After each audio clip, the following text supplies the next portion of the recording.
Sepp Kuss goes down hard. Could Primoz Roglic make his first indent on that sizable gap Ben O'Connor had with the red jersey? This was stage 8 of the Vuelta a España from Ubeda, where once again there's a beautiful cathedral, to Santi Cazorla, 5-star wheat foot, 158 kilometers long, finishing with the perfect Roglic finish, 5Ks, 7%, with some steep rampas in there. And we had a strong breakaway though. Bora Hansgrohe really couldn't control the stage, and I'm not sure they could have brought this break back. Luca Vergalito, Il Bandito, one of the most promising cyclists in the peloton, made it across to the breakaway. Roglic at the back, chilling, trying to chill. Everyone's trying to escape the heat or manage the heat. And the breakaway forms has got Lazcano, Schmidt, Harold Tejada, who's very good at the moment. And they quickly get 4 minutes. And the Decathlon AG2R La Mondiale, they don't want to bring this back. Why would they? Why would you give 10 bonus seconds to Roglic? They're chilling. They're letting the gap out. And they're happy for the breakaway to win. Who is going to win from that breakaway? It could have been Mike Woods if he'd made the break, or Dylan Teuns. But actually, Israel Premier Tech, they opt to chase the breakaway, which splits apart on the descent. Before the last climb, Lazcano basically got dropped on the descent because he didn't want to accelerate over the KOM sprint, and he then decides, with Israel having shaved off 2 minutes off the gap, to do something very silly in a second. But Kjartan Ueterbrooks, he got either dropped on the descent or was not having a good day. He looked like he was struggling badly. Van Aert dropped his chain on the descent and had to come back. But Lazcano comes back, and instead of keeping things going, with the gap at 3:20, he decides to fuga de la fuga. Now listen, sometimes it is the time to fuga de la fuga. I would say that time is when you're sure the break is going to win the stage, and with Israel riding like this, going for Roglic's win and Mike Woods' 11th, it was probably not the time. So the gap was down to 1 minute 30. Still possible for the break to win. It's not that long a climb. It's only 4Ks, 4.5Ks. Vergalito trying to keep it going. Tejada attacks him with Lazcano, and Izagirre can't go with them. Vergalito joins. So it is the three best climbers who are going to go to the... And it's interesting to see the run into this climb. It's just like the Valdepeñas de Jaén finish, which had a descent into it that Roglic beat Masson a few years ago. It's a real important drag race. Catania, Army Rail, wanting to get their guys through into this left-hander, and then it kicks up, and then it's a right-hander, quite sharp, into where the climb proper starts, where the rampas start. You can see Vergalito almost like, he nearly pedal struck, and Tejada's off. So he and Lazcano were the best from the breakaway, but from the peloton, we didn't really see the end of that run-in. Positioning is crucial in these short climbs, and Dani Martinez and Primoz Roglic, they got this right. But look where Sepp Kuss is. He's got Van Aert to his right, he's got Vlasov to his left, and he's got Aliotti ahead of him. He's in okay position, same with everybody else, to be honest. But Vlasov, perhaps because he knows what's coming, he panics and sprints to the open space in front of Kuss, and basically sprints, from what I can tell, into the back wheel of his teammate and just chops himself right in front of Sepp Kuss, who goes down. I don't know if Van Aert went down. He's definitely held up.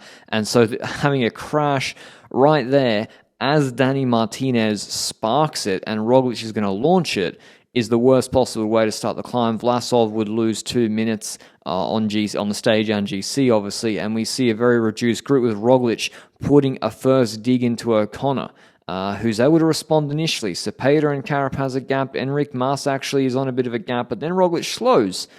And O'Connor's the one who's responded, and then he goes to the front pulling as well.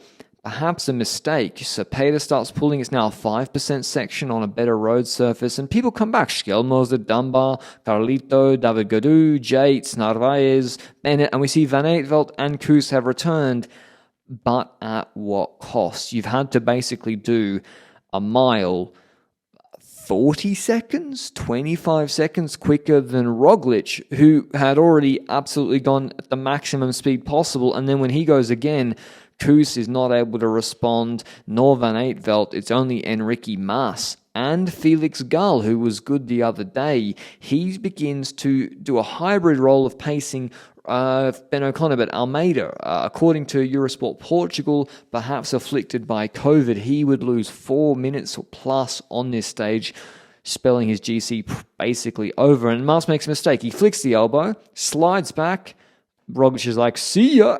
If you're not going to pull, I'll attack again.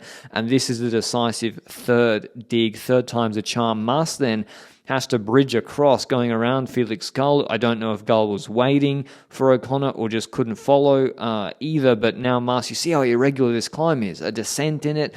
Tejada's on a flatter section. It is important and vital for O'Connor that he did have Felix Gall there to help him with about a K left, but it looked like Roglic was going to take big time, 20 seconds already with a K left, and then he accelerates again. Landa dropped as well. Enric Mas in flying Vuelta form. We've seen this for like 5 years. We saw it in 2022. Van Aver looking good. He's coming back. One of those held up by the crash, but Yates, I don't know if he had to wait or if he just couldn't go any quicker, but he was pacing Del Toro and Sepp Kuss inadvertently. They would lose about a minute on this stage. And now we're thinking, can Enrique win the stage? He's been sitting on Roglic, but unfortunately he comes to the front just as it levels off. Roglic maybe he was suffering, probably not, to be honest. Roglic is perfect. He's just the best at moderating his efforts on these rampas. It's the reason he's won 14 Volta stages, so he has enough for that last 30-second burst at the end. So whilst Mas, it was a good idea to be in front for the technical last 150 meters when Roglic put on the afterburners, in the end, there could only be one winner. Another Roglic Mas 1-2, like in that Jaén stage a few years ago. Roglic taking the win, and importantly, 46 seconds on Ben O'Connor, winning ahead of Mas, Landa, Tiberi, Schellmoser, Rodriguez, Tejada, Dunbar, Van Aert, and Haig. Here's what Boris Starr had to say after the stage. Were you racing today with the stage victory on mind, or did you think that the breakaway would stay away? Not really. Actually, it was quite suffering and was hard today. But at the end, I mean, the opportunity was there. I went for it, no? Opportunity was there because some teams pulled at the front. Did you understand what they were doing? Sorry? Did you understand what some teams were doing, like Israel doing a lot of work at the front of the peloton? Yeah, I mean, we would also probably help them to pull, but one of their guys did a hole on the downhill, so actually we need all to work already from the start to come back to peloton, and then that was it for us for today. Then you created the opportunity in the last climb. Was it a perfect climb for you? Well, I mean, you just go for it, perfect up or down. It was hard, hot, and I was lucky. Had the legs to take it today. In terms of GC, O'Connor has a 3:49 gap now on Roglic. He shaved best part of a minute off it, and these climbs, positioning, explosivity, pacing, even picking the right move to follow, the right wheel to follow, they're so important. Tomorrow we got some bigger climbs. I can't wait to bring you the recap of that stage. Until then, ciao.